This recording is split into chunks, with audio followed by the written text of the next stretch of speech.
His hands were on her waist, pressing her against the cold stone wall of the wine cellar, and Riley Monroe knew she was making the worst decision of her life. Above them, 200 guests celebrated his engagement to another woman. Champagne flowing, violins playing, the aristocratic merger of two French dynasties being toasted by everyone who mattered in Bordeaux society. Below, in the darkness among bottles worth more than her entire existence, Julien Vallancourt was kissing her like she was oxygen, and he'd been drowning for years.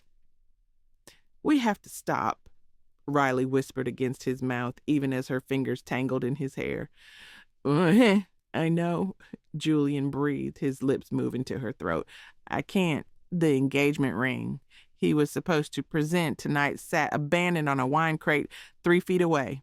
The weight of 3 centuries of family legacy reduced to a forgotten velvet box. Upstairs, his fiancée was looking for him. His mother was waiting. The photographers were ready. The toast was scheduled for midnight, 10 minutes from now, and Riley was about to destroy everything. But how did it come to this? How did a broke American dancer end up as the other woman in a French aristocratic scandal? The answer, like most disasters, started innocently enough. Riley Monroe stood in the baggage claim at Bordeaux Marignac Airport with 300 euros, a worn duffel bag, and the sinking realization that her summer in France was already falling apart. The dance-intensive acceptance letter had promised affordable accommodations, which apparently translated to a cramped hostel 40 minutes from the studio by bus, shared with 5 other students, none of whom seemed concerned about the math that kept Riley awake. Rent, food, transportation, and program fees left her approximately negative 200 euros per month. She needed work. Immediately. The bulletin board at a cafe near the hostel provided salvation in the form of a handwritten posting. Cataloger needed for private wine collection. 3 afternoons weekly. Modest pay. English speakers welcome. A phone number was listed with no other details. Riley called from a borrowed phone, spoke with a clipped estate manager named Madame Beaumont, and was told to arrive at Chateau Vallancourt the following afternoon for an interview. She had no idea what she was walking into. The estate took Riley's breath away. Limestone walls dating back to the 1600s rose against cloudless blue sky, surrounded by manicured gardens that stretched beyond sight. Geometric rows of grapevines created patterns across rolling hills, an empire of cultivation and old money. Iron gates buzzed open, admitting her to a world she'd only seen in movies. Madame Beaumont, a severe woman in her 60s, led Riley down ancient stone steps into the cellar. "You will catalog every bottle. Vintage, vineyard block, condition. The family is creating an archive for insurance purposes. Do you have experience with wine?" "I've drunk it," Riley offered. Madame Beaumont's expression suggested this was not the answer she'd hoped for, but desperation, or perhaps Riley's willingness to work for modest pay, won out. "You begin tomorrow, 3 afternoons. Do not touch anything unnecessarily. Some bottles are worth more than a year of your salary." Riley didn't mention that her salary was currently 0, so technically every bottle was worth more than that. The cellar itself was extraordinary. A cathedral of wine with vaulted ceilings, temperature-controlled darkness, and thousands of bottles arranged with museum precision. The air smelled of oak, earth, and centuries of careful preservation. That's where he found her the next day. Riley was balanced on a ladder, squinting at a label in the dim light when she heard footsteps. She turned, expecting Madame Beaumont's return, and nearly lost her balance. The man watching her from the archway looked like he'd walked out of a painting. Tall, lean, in rolled linen sleeves, hair the color of dark honey, pushed back in a way that seemed both careless and perfect. His beauty was the kind that felt almost aggressive. The sharp line of his jaw, the intense focus of his gaze, the unconscious grace of someone who'd never questioned his right to occupy space. "You're the cataloger," he said. His English carried a French accent that sounded expensive. Riley climbed down carefully, wiping dusty hands on her jeans. Riley Monroe. Julien Vallancourt. He crossed the space between them, extended his hand. His grip was warm, firm, and lasted a beat longer than strictly necessary. You're American. Detroit, she confirmed. Hope that's not a problem. Not at all. His gaze traveled over her face with unsettling attention. It's refreshing, actually. Most people who visit the estate are performing. You seem to be actually working. Riley glanced at the ledger she'd been filling. That's generally what I do when I'm hired to work. The corner of his mouth lifted. How novel.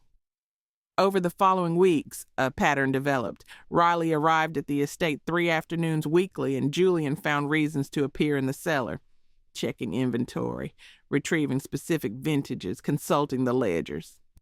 Each excuse was plausible. Each visit lasted longer than the previous one. Their conversation started with wine, but drifted into deeper territory. Julien asked about her dance training, the brutal competition, the financial strain, the reality of being one of the few black dancers in predominantly white spaces. Riley deflected at first, uncomfortable with the attention, but Julien listened with complete focus that made deflection feel dishonest. You're very hard on yourself, he observed one afternoon. I'm realistic, Riley corrected. There's a difference. Is there? He set down the bottle he'd been examining. Or do you underestimate yourself because you've been taught that confidence is arrogant in people who look like you? The observation was so accurate it stole her breath. That's surprisingly perceptive for someone who's probably never experienced doubt in his life. Julian's smile turned sad. You'd be surprised. Legacy creates its own prison. In return, he began revealing fractures in his perfect facade, the suffocating weight of dynasty expectations, the loneliness of being valued for lineage rather than personhood, the carefully choreographed nature of his entire existence. Riley noticed things, the way his shoulders relaxed when he descended into the cellar, as if leaving a performance behind, the unconscious habit he had of touching the bottles. Not evaluating them, just seeking something tangible. The shadow that crossed his face when his phone buzzed with messages he ignored. One evening, as Riley prepared to leave, she encountered an elegant woman on the terrace. Tall, alabaster-skinned, wearing a dress that probably cost more than Riley's entire wardrobe. She examined Riley with cold precision. You must be the American Roe, the woman said in flawless English. Julien mentioned someone was organizing the cellar. Before Riley could respond, Julien appeared. His entire demeanor shifted. Cordial but distant, the warmth she'd glimpsed in the cellar completely vanished. Madeleine, this is Riley Monroe. Riley, my fiancée. Madeleine Laurent. The word landed like a physical blow. Riley kept her expression neutral. Nice to meet you. Madeleine linked her arm through Julien's with proprietary ease. We should go, darling. Your mother is expecting us. She glanced at Riley. Do lock the cellar when you finish. Some bottles are quite valuable. Riley watched them walk away together, the perfect picture of aristocratic coupling. She told herself the disappointment twisting in her chest was ridiculous. Of course he was engaged. Men like Julien Vallancourt didn't end up with broke American dancers. But that night, lying in her cramped hostel bed, Riley couldn't stop replaying every conversation in the cellar. The way Julien looked at her. The way his focus never wavered when she spoke. The way he seemed more present with her than with anyone else. 2 days later, Riley found a book waiting on the cellar work table. A first edition copy of Giselle, a ballet in 2 acts with a note in elegant script for someone who underestimates herself. J. Riley held the book with trembling hands, knowing she should return it, should establish boundaries, should remember he was engaged to someone else. She kept the book, and when Julien appeared in the cellar that afternoon, when their eyes met across the wine racks, Riley understood with terrible clarity that she was falling for someone she could never have. The summer suddenly felt both too long and not long enough. The book changed everything and nothing. Julian never mentioned it. Riley never acknowledged it, but something shifted, a silent agreement that they were past pretending this was merely professional. Julian began appearing in the cellar daily. Their conversations extended from minutes to hours. He asked about her childhood in Detroit, her mother who cleaned houses to pay for Riley's first ballet classes, the scholarship that changed everything.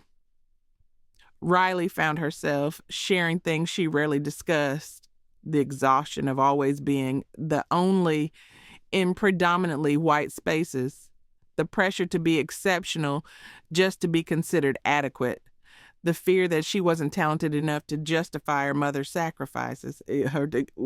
Julian listened with complete attention. He didn't offer platitudes or false reassurance. He just saw her. In return, he revealed his own constraints. His engagement to Madeline had been arranged when they were 19, a merger of two declining aristocratic houses trying to consolidate wealth and influence. There was no love, barely even affection, just obligation. "Do you love her?"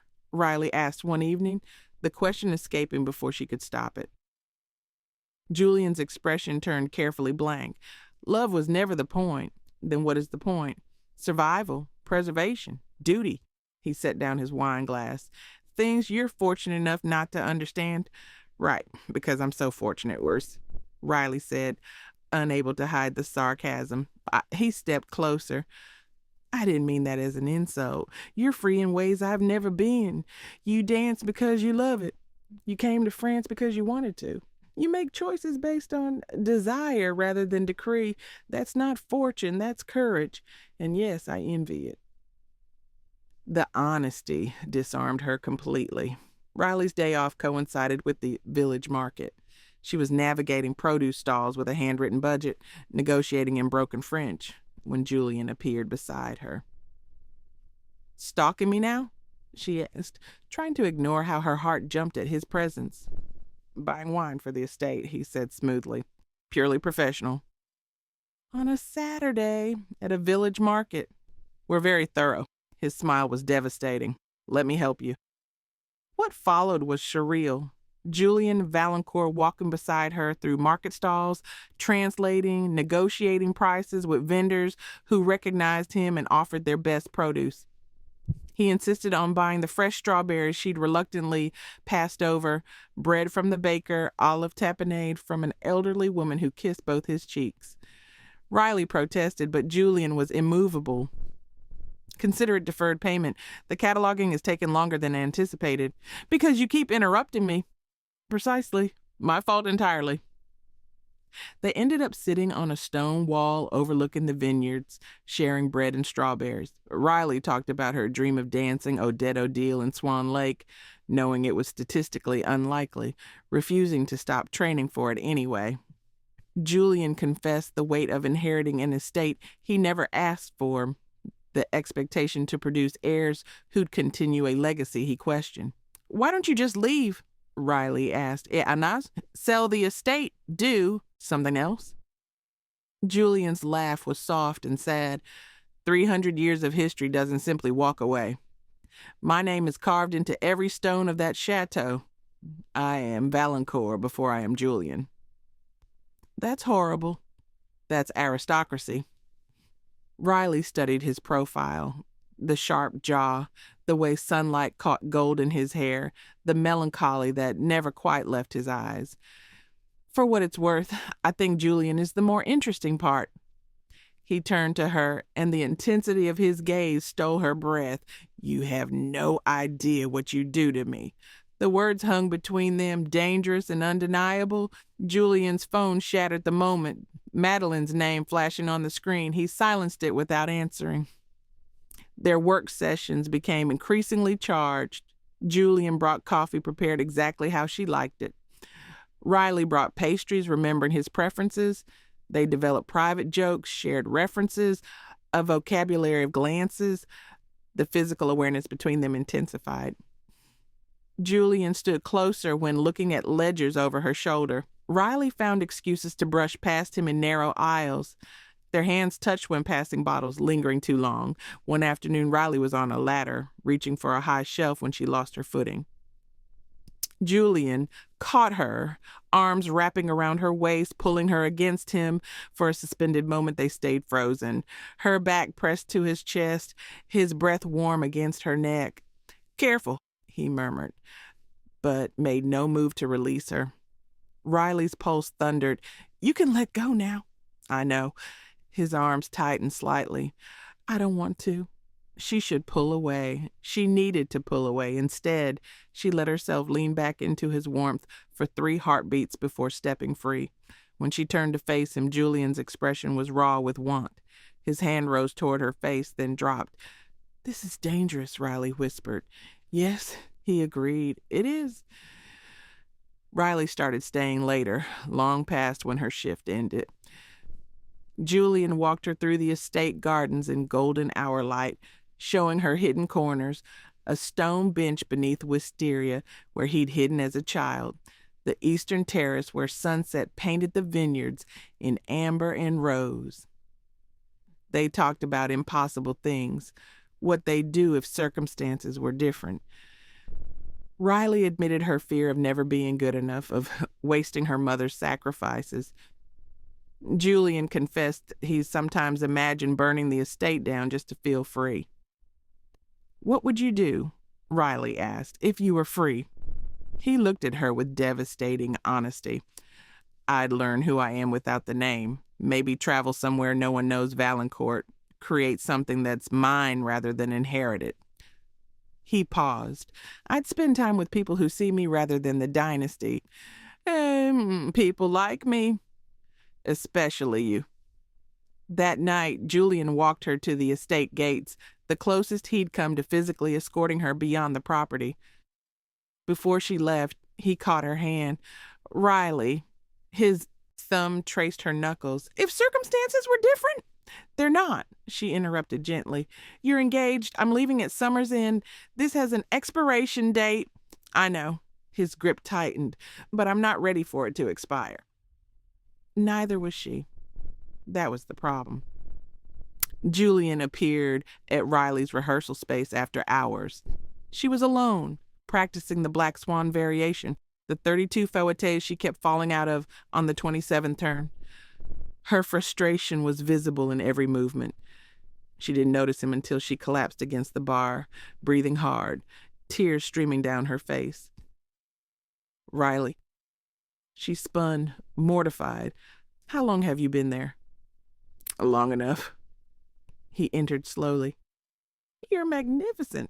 "I'm falling apart." "You're pushing yourself to impossible standards." He was close now. "You dance like you're trying to prove something." "I am. I always am." "To whom?" The question cracked something open. "Everyone. My mother. The directors who never cast girls who look like me. Myself." Her voice broke. "I'm so tired of fighting to exist in spaces that don't want me." Julian's expression turned fierce. "Then dance for yourself. Let me watch you dance for no one but you." She shouldn't. This was already too intimate, but she was exhausted from pretending, so she danced. She performed the White Swan variation, soft, vulnerable, technically demanding, but emotionally open. Julien watched with reverence that made her feel seen in ways that transcended technique. When she finished breathless, he crossed to her slowly. That," he said quietly, "is who you are, not the woman fighting to prove herself. That is Riley Monroe, and she is extraordinary." She was crying again, differently now. "Julien, I need to tell you something." He took a shaking breath. "I'm in love with you." The world tilted. "You can't say that," Riley whispered. "You're engaged." "I know. And I'm still in love with you. I've tried not to be. I can't." His hand rose to cup her face. "Tell me you don't feel the same and I'll walk away." She couldn't. She'd loved him for weeks, pretending otherwise, building walls that crumbled with every conversation. "I can't tell you that," she admitted. "But I also can't be the other woman. I won't be your secret." "Then help me figure out how not to marry her." The desperation in his voice was palpable. "I don't know how to leave this life, Riley, but I want to. For the first time, I want something more than duty. The summer intensive approached its end. Riley had 4 weeks left before her visa expired, and financial reality forced her back to Detroit. Simultaneously, wedding preparations accelerated. Madeline's family had set a date for autumn. Invitations were being printed. The merger of estates was nearly finalized. Julien became increasingly reckless, finding excuses to be near Riley beyond the cellar, appearing at her dance studio, inviting her to help with estate events, pushing boundaries. That should remain firm. Julien took the catastrophic step of bringing Riley to a formal dinner at the Laurent estate, ostensibly to document their wine collection. Madeline's father, Philippe Laurent, was a shrewd politician with aristocratic connections throughout France. He saw through the excuse immediately. The dinner was a battlefield of subtle warfare. Madeleine seated Riley at the far end of the table, positioning herself beside Julien with possessive elegance. She peppered Riley with questions designed to highlight her outsider status. "Where did you summer as a child?" Madeleine asked sweetly. Detroit public pools," Riley answered honestly. "How charming. And which preparatory academy?" "Public school." Philippe Laurent's attention sharpened with each exchange, his politician's instinct recognizing a threat. After dinner, as Riley helped catalog bottles in the Laurent cellar, she overheard them above. "He's infatuated," Madeleine said dismissively. "It means nothing." "It means the Vallancourt consolidation could collapse," Philippe countered coldly. "Handle it, Madeleine. I don't care how. That girl is a threat to everything we've negotiated. She's a summer distraction. She'll be gone in weeks." "See that she is, and ensure Julien understands the consequence of jeopardizing our arrangement." Riley's blood ran cold. She wasn't just a complication. She was a target. Riley found Julien that night in the chateau library, drinking scotch and staring at a portrait of his grandfather. She told him what she'd overheard. "We need to stop this," Riley said. "I can't be the reason your life implodes." "My life was already imploding. You just made me care about the destruction." He set down his glass. "I spoke with Madeleine. I told her I wanted to delay the wedding." Riley's heart lurched. "What did she say?" "She laughed. She said I was having a predictable crisis and I'd recover." His jaw tightened. "She reminded me that breaking our engagement would mean her family withdrawing financial support. Without the Laurent investment, Vallancourt goes into foreclosure within 18 months. 300 years of history, dozens of employees, all gone." "So you're trapped." "Completely." He crossed to her, took her hands. "But I don't want to marry her. I want you." "Wanting isn't enough," Riley said, her heart breaking. "You have responsibilities, people who depend on you. I won't be the reason you destroy all of that." "Then what do we do?" "We say goodbye. I finish my last few weeks. We stop seeing each other alone, and I go back to Detroit. You marry Madeleine. We both move on." "I don't think I can move on from you." "You'll have to." She pulled her hands free. "This was always temporary, Julien. We both knew that." "Did we? Because it never felt temporary to me." Riley forced herself towards the door. "I'm sorry." "Don't be sorry." His voice stopped her. "Don't apologize for being the first person who ever made me want to be brave." She left before she could change her mind, tears streaming as she walked through moonlit gardens toward the gates. For 3 days, Riley and Julien maintained painful distance, but Madeleine wasn't satisfied with distance. She appeared at the cellar one afternoon, finding Riley alone.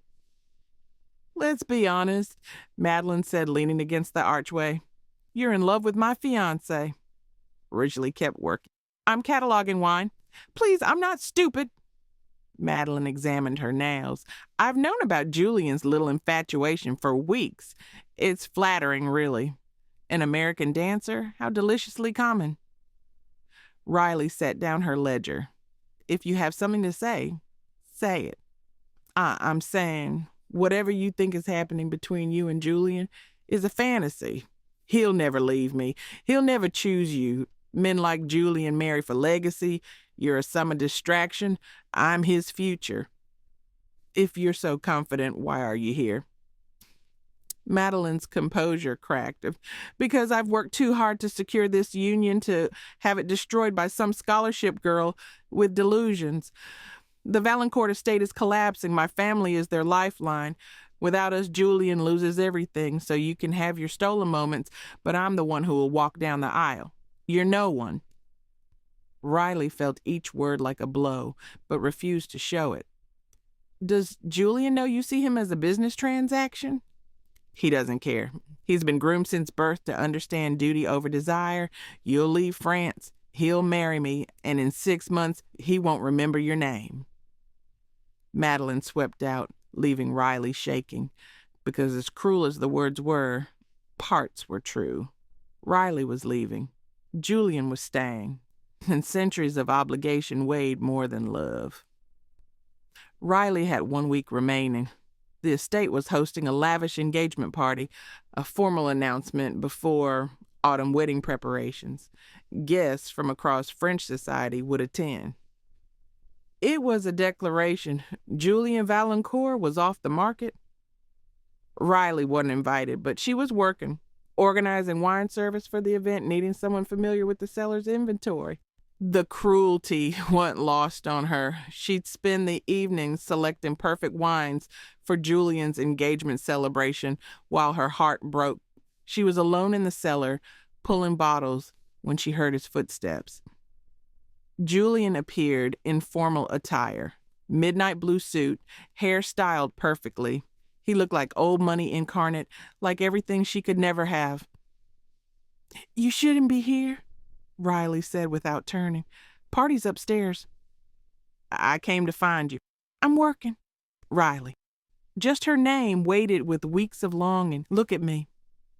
She turned, met his gaze. The hunger there nearly broke her. "You can't be here?" she whispered. "Madeline." "I don't care about Madeline." He crossed to her. "I care about you." "Caring isn't enough."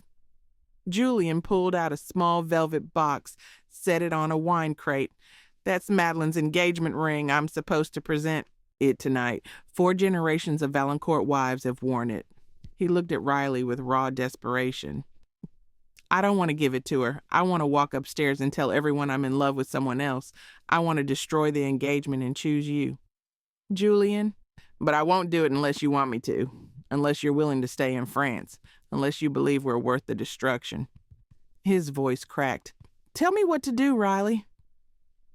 The world narrowed to the cellar, the impossible choice he offered. Riley's mind raced. Visa complications, financial devastation, the Vallancourt legacy collapsing, all because of her. "I can't ask you to do that," she said. "I can't be the reason you lose everything." "You're the only thing that makes losing everything feel survivable." "Stop." Tears blurred her vision. "You're caught up in romance, but reality is I'm leaving in a week. I have no visa, no job here, no support. You have responsibilities, heritage that matters, even if you're tired of it." "So that's it? You walk away? I marry Madeleine. We pretend this never happened. We acknowledge it happened and meant something, but we're adult enough to recognize when love isn't enough." "Love should be enough." "In fairy tales, maybe." Riley wrapped her arms around herself. "Go upstairs, Julien, present the ring. Make your family proud." They heard voices above, guests arriving, the party beginning. Julien picked up the ring box, weighed it like measuring the cost of duty. Then he set it back down. I can't go up there yet," he admitted. "I can't stand next to Madeline and smile for photographers after this conversation." "You have to give me 5 minutes." He stepped closer. 5 minutes where I'm not Julien Vallancourt, heir and obligation. 5 minutes where I'm just a man in love with you. The cellar air grew thick, charged. Riley knew she should maintain distance, but she was exhausted from wanting him and pretending otherwise. 5 minutes, she whispered. Julien closed the distance between them. His hand rose slowly, cupping her face, thumb tracing her cheekbone with reverent gentleness. "I am so in love with you. It feels like the only true thing I've ever believed in," he said quietly. Riley's eyes closed. "Julien, Let me have this. Let me have you just for these 5 minutes before I spend the rest of my life pretending. The kiss was inevitable as gravity. Julian's mouth found hers with desperate tenderness, one hand cradling her face while the other slid to her lower back, pulling her close. Riley's hands fisted in his lapels, and she kissed him back with weeks of suppressed longing. He backed her against the stone wall, his body pressing against hers, the kiss deepening into something that felt like drowning and surfacing simultaneously. His hand moved to her hip, and Riley gasped. "Tell me to stop," Julian murmured against her throat, pressing kisses along her jaw. "Tell me this isn't what you want." "I can't," she admitted, breathless. "It's all I've wanted." His hand slid beneath her shirt, palm warm against her skin, his other hand tangled in her hair. Riley arched into his touch, abandoning rational thought. There was only Julian, his mouth on her neck, his hands learning her, the way he whispered her name like prayer. She reached for his belt. Julian caught her wrists, his voice wrecked. "If we do this, if we go further, I won't be able to walk away. I won't be able to go upstairs and put that ring on her finger." "Then we'll stop," Riley said, making no move to actually stop. "We should stop. We absolutely should." Neither stopped. Julian's hands moved with increasing urgency. Riley tugged his shirt free, her hands exploring warm skin, feeling his response to her touch. The cellar disappeared. There was only sensation, want, the reckless certainty that whatever followed would be worth these moments. They were lost in each other when they heard it. Footsteps on the cellar stairs. They froze. Julian's hand stilled on Riley's waist, her fingers tangled in his shirt. They were obviously disheveled, obviously compromised, obviously guilty. "Julian," Madeline's voice echoed down. "Are you down there? Your mother is looking for you." Riley started to pull away, but Julian's grip tightened. His eyes locked on hers, fierce and possessive. "Don't move," he whispered. "Don't make a sound. Julian, she's coming." "I don't care." Madeline's footsteps descended. Riley could see shadows cast by lights from above. "Darling, it's time for the toast." Julian's hand moved to Riley's throat, not constraining, but intimate, his thumb resting against her pulse. His other hand stayed on her hip, holding her against the wall, against him. He wasn't hiding. He was choosing, finally and recklessly, her. "Julian?" Madeline sounded irritated, descending further. Riley's heart hammered. Julian's eyes held hers with desperate intensity, and he mouthed, "Trust me." Madeline reached the bottom of the stairs, rounded the corner, and stopped dead. For a suspended moment, nobody moved. Madeline took in the scene. Julian and Riley pressed together against the wall, disheveled and breathing hard, truth written in every detail. "Are you serious?" Madeline's voice was ice and fury. "The engagement party is happening upstairs and you're down here with her?" Julian didn't release Riley. If anything, his hold became more protective. "Madeline, don't." She held up a hand, diamonds flashing. "I can see exactly what's happening." Riley found her voice. "This isn't." Madeline's laugh was sharp. "Really? Because I'm looking at my fiancé with the help in the wine cellar during our engagement party. Please tell me what else it could be." "It's exactly what it looks like," Julian said quietly. He stepped back from Riley, but kept one hand in hers. A clear statement. "I'm in love with her, Madeline. I have been for weeks." The words hung like shattered glass. Riley's hand tightened in Julian's, terror and exhilaration warring. Madeline's composure fractured. "You idiot. Do you have any idea what you're throwing away?" "I know exactly what I'm throwing away." Julian's voice steadied.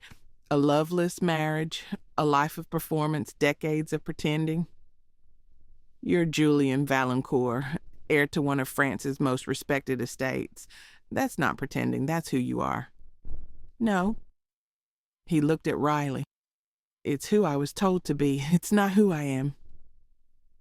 Madeline's fury sharpened into calculation. She turned to Riley, her gaze predatory. You really think he'll choose you? He might be having his rebellion right now, but reality will settle in. Breaking our engagement means my family withdraws all financial support. The Vallancourt estate will collapse. His family name will be destroyed. Every employee here will lose their jobs. All for a summer fling with a girl who will be back in America before autumn? That's enough, Julien said sharply. It's not nearly enough. Madeline stepped closer to Riley. You think you're special? You're convenient. You're available and temporary and exotic enough to feel like rebellion. But when Julian's watching his legacy crumble because he chose to help, how long before he resents you? Riley felt each word like a blow because they echoed every doubt she'd harbored. Leave her alone. Julien moved between them. Riley has nothing to do with our broken engagement except being the first person who made me realize I deserve something real. Real? Madeline laughed bitterly. Here's real. If you walk away from this engagement, my father will destroy you. He has connections throughout French politics and media. He will ensure the Vallancourt name becomes synonymous with scandal. You will lose everything. And for what? A girl you've known for 2 months. For myself, Julien said simply, for the chance to be something other than a dynasty puppet. Madeline stared at him, fury giving way to something that might be hurt. I thought we understood each other. I thought you knew what this was, a mutually beneficial arrangement. I thought I was that person too. Julian's voice softened. I'm not, or I don't want to be anymore. Then you're a fool. She turned, ascending the stairs with rigid dignity. At the top, she paused. You have until midnight to appear at the party with the ring. If you don't, I'll tell my father you've broken the engagement, and he'll commence financial withdrawal immediately. Your family will be bankrupt by Christmas. Make your choice, Julien. Dynasty or fantasy. She disappeared, leaving them in wreckage. The silence after Madeline's departure was deafening. Riley pulled away, wrapping her arms around herself. She's right, Riley said quietly. About all of it, I'm leaving in a week. You'll lose everything. This is insane. I don't care. You should care. Her voice broke. I care, Julien. I can't be responsible for destroying your entire life. Your family, your employees, 300 years of history. How is that a fair trade? How long before you hate me for it? Julien crossed to her, took her face in both hands. Listen to me. I have spent 27 years being Julien Vallancourt, carrying expectations I never asked for, living a design life. I have been lonely and dutiful and hollow. And then you walked into my wine cellar and looked at centuries of legacy like it was just bottles needing organized. And for the first time, I felt seen, not as an heir, as a person. That's not enough, Riley whispered. It's everything. I don't know what happens next. I don't know if I can actually leave this life. But I know I can't marry Madeline. I can't pretend for the next 50 years that I'm not in love with someone else. I'd rather lose the estate than lose myself completely. But losing the estate means other people suffer. That's not just your choice. He released her, ran a hand through his hair. You're right. This affects more than us, and I need to think clearly about consequence rather than acting on impulse. So what do we do? Julien looked at the ring box, then at Riley with devastation. I don't know. I need time to talk to my family, to figure out if there's a way that doesn't destroy everyone. No, there isn't, Riley said gently. Julien, Madeline's father, will withdraw support whether you delay or break the engagement. It's midnight or it's over. Then I need to decide if I'm brave enough to let it be over. Riley crossed to him, took his hands. I'm going to make this easier. I'm leaving France. Not in a week, as soon as I can arrange it. Tomorrow, if possible, I'll remove myself so you can think clearly about what's best for everyone. No. Yes. Tears streamed down her face.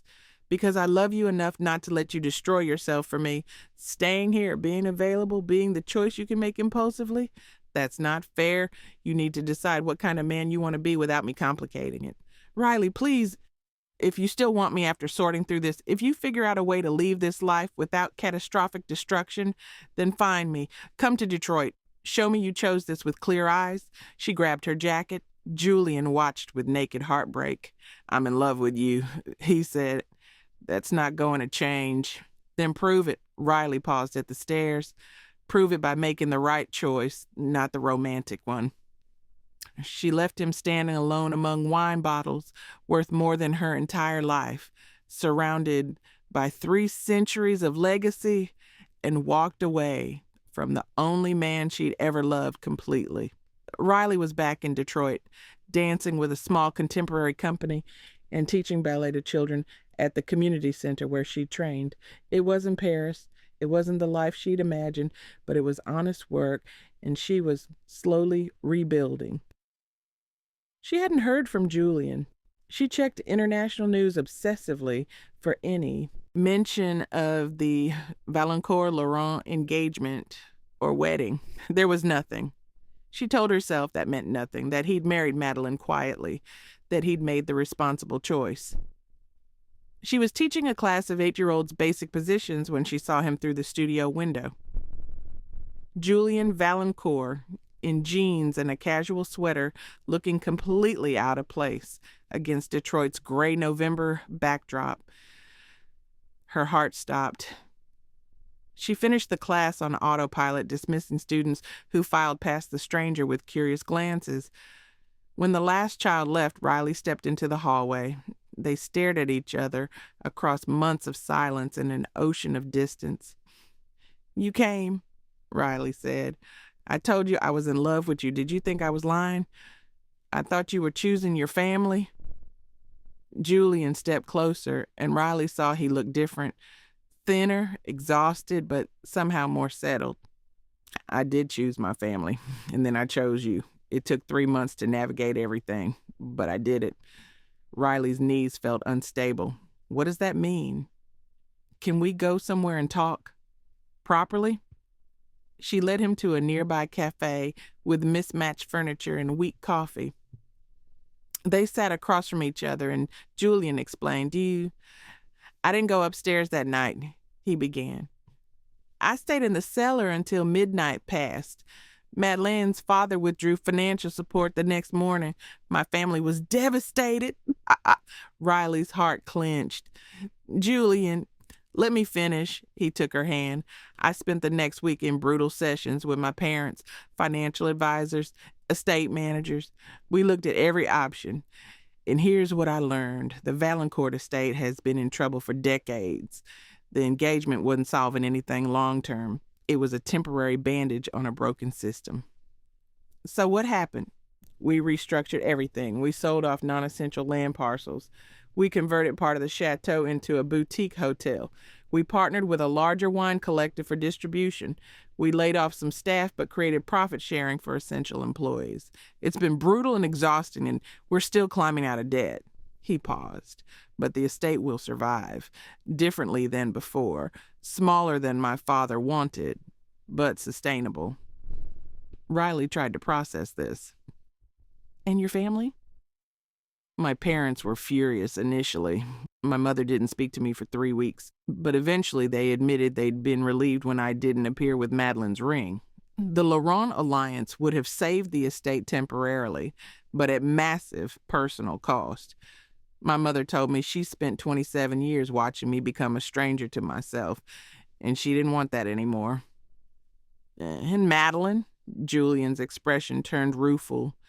"Engaged to a Laurent cousin within 6 weeks. Turns out she didn't particularly want to marry me either. She wanted the Vallancourt prestige. When that became a liability, she moved on efficiently.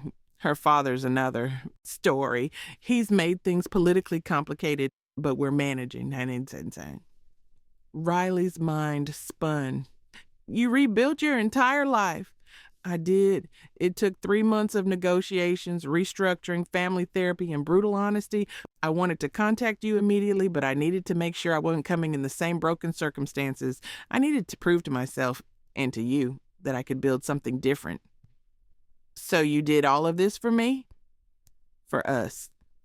He squeezed her hand. "But also for myself. Riley, You were right that night.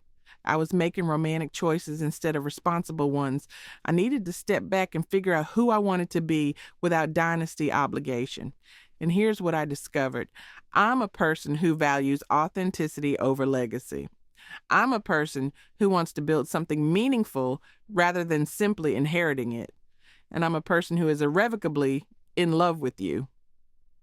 Tears blurred Riley's vision. I can't believe you're here. Where else would I be? He moved to her side of the booth, pulled her into his arms. Riley buried her face in his shoulder and cried with relief, with joy, with 3 months of suppressed grief releasing. When she could breathe again, she pulled back. What happens now? That depends on you. Julien cupped her face. I have a work visa. I've applied for permanent residency. I'm consulting for several French vineyards on restructuring strategies. Turns out there's a market for aristocrats who've successfully navigated financial crisis. It's not glamorous, but it's mine.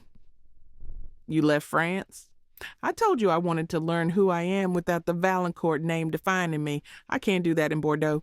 Everyone there knows the dynasty. Here, he glanced around. Here I'm just Julien. No legacy, no expectations, no chateau. Just a man in love with a dancer from Detroit. They ended up at Riley's cramped studio apartment. Julien looked around with genuine interest at the space she'd built. Dance shoes hanging like art, a tiny kitchen where she'd learned to cook on a budget, photos of her mother and friends. This is your life, he said wonderingly. This is who you are. It's not much. It's everything. He turned to her with fierce sincerity. Riley, I spent 3 months rebuilding my existence, and the only thing that kept me going was imagining this, being in your space, seeing your life, being part of your world instead of forcing you into mine. So what are we doing? Riley asked. Well, what do you want? Julien considered seriously. Honestly, I don't know exactly. I want to date you properly. Dinner dates and terrible movies and meeting your friends. I want to watch you dance without stolen glances. I want to figure out who we are when we're not sneaking around or fighting impossible circumstances. He paused. And eventually, if we work, I want to build a life together. One we design rather than inherit. That sounds terrifyingly normal, doesn't it? He grinned, and Riley saw genuine happiness for the first time. I've never done normal. I have no idea if I'll be any good at it. Well, I've never dated French aristocrats who gave up chateau for me, so we're both in uncharted territory. Julien crossed to her, slid his arms around her waist. I love you, Riley Monroe. I loved you in the wine cellar. I loved you through 3 months of restructuring, and I'll love you through whatever comes next. Riley rose on her toes, kissed him with all the love and relief she'd been carrying. I love you too, even though you're completely insane for doing all of this. Completely insane, he agreed. But I'd rather be insane and free with you than sane and suffocating without you. They walked through Belle Isle in early December, bundled against Michigan cold. Riley explained the history. A public park that had been Detroit's refuge for generations, where her mother brought her as a child, where she dreamed about bigger futures. I never imagined my bigger future would involve this, Riley admitted, gesturing between them. A French man who gave up an estate to build a wine consultant business in Detroit. Is it disappointing? Julien asked. I know this isn't the fairy tale version. Riley stopped walking, turned to face him. The Detroit River stretched behind them, gray and cold and beautiful. It's better than a fairy tale, because it's real. You chose this with clear eyes and hard work. You didn't rescue me, you just decided we were worth the effort of building something new together. We are worth it. He pulled her close, kissed her forehead. Every brutal negotiation, every difficult conversation, every moment of uncertainty. You're worth all of it.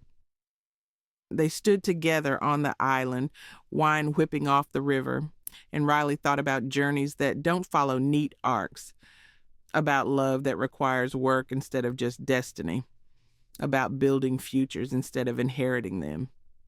What are you thinking? Julien asked. I'm thinking about white swans and black swans, Riley said. About dancing roles that seemed impossible until they weren't. About how the best things require you to fall and get back up repeatedly until you finally stick the landing. Are we sticking the landing? Riley smiled up at him. I think we're learning. We're still figuring out our choreography. I can live with that, Julien said, as long as we're figuring it out together.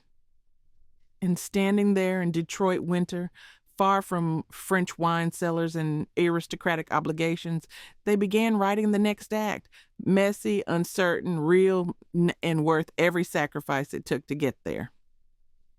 Julian's wine consulting business had expanded to 3 states. Riley was dancing with a mid-tier company in choreographing for the community center. They'd moved into a larger apartment, nothing fancy but theirs. Julien went back to France quarterly to visit his family and oversee remaining estate operations. The Chateau Hotel was thriving.